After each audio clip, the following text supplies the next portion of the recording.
নমস্কার, astro education Pradyut এই চ্যানেলে আপনাদের সকলকে স্বাগত জানিয়ে প্রতিবারের একটি ছোট্ট অনুরোধ করে আজকের ভিডিওটি শুরু করব। আপনারা প্লিজ চ্যানেলটিকে সাবস্ক্রাইব করুন, পাশে থাকা বেল আইকনটি আপনারা বাজিয়ে রাখুন। দেখুন, ইতিপূর্বে মাঙ্গলিকের বিভিন্ন এপিসোডে আমি আলোচনা করেছি কিভাবে মাঙ্গলিক দোষ আমরা নির্ণয় করতে পারি এবং সেই মাঙ্গলিকগুলো আমরা কিভাবে সেখান থেকে ওভারকাম করতে পারি খুব সহজে। আজকে যেটা বলবো যে সপ্তম স্থানে যদি মঙ্গল থাকে তাহলে আমরা ধরে নিই যে সেই ব্যক্তি মাঙ্গলিক, এবং সপ্তম স্থানে মঙ্গল থাকার কারণে মাঙ্গলিক তো হলো, এই মাঙ্গলিক তার জীবনে কতটা শুভ ফল দেয়, কতটা অশুভ ফল দেয়, অশুভ ফলকে আমরা কিভাবে দূর করব তার আলোচনা করব। দেখুন, সপ্তম স্থানে মঙ্গল থাকার কারণে সেই ব্যক্তি অত্যন্ত রাগী হয় এবং অত্যন্ত উগ্র এবং অত্যন্ত হিংসাপরায়ণ হয়, এবং এখান থেকে এরা যে কোনো জিনিস পাওয়ার জন্য অস্থির হয়ে ওঠে, ঝগড়া করে, হিংসা করে, ইত্যাদি জিনিসগুলো, এই স্বভাব কিন্তু এদের মধ্যে থাকে।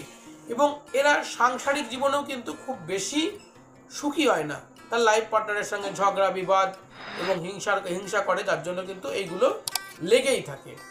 এগুলো এদের নেগেটিভ দিক। তবে সপ্তম স্থানে মঙ্গল থাকার জন্য পজিটিভ কি হয়? পজিটিভ হচ্ছে এরা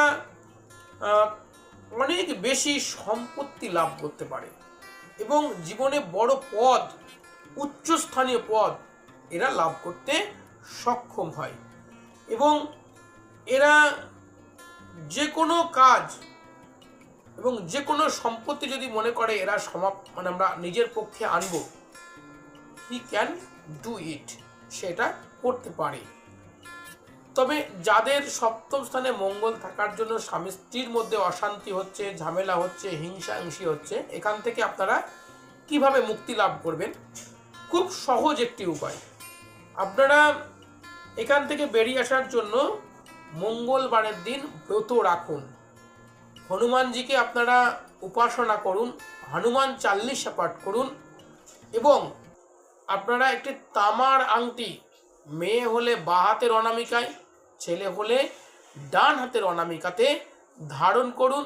দেখুন, এই সমস্যা থেকে, মাঙ্গলিকের এই দোষ থেকে আপনি পুরোপুরি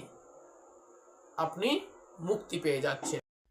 জীবনের যে কোনো সমস্যার জন্য, জটিল থেকে জটিলতম সমস্যার জন্য আজই যোগাযোগ করুন আমাদের সাথে এই ফোন নম্বরে।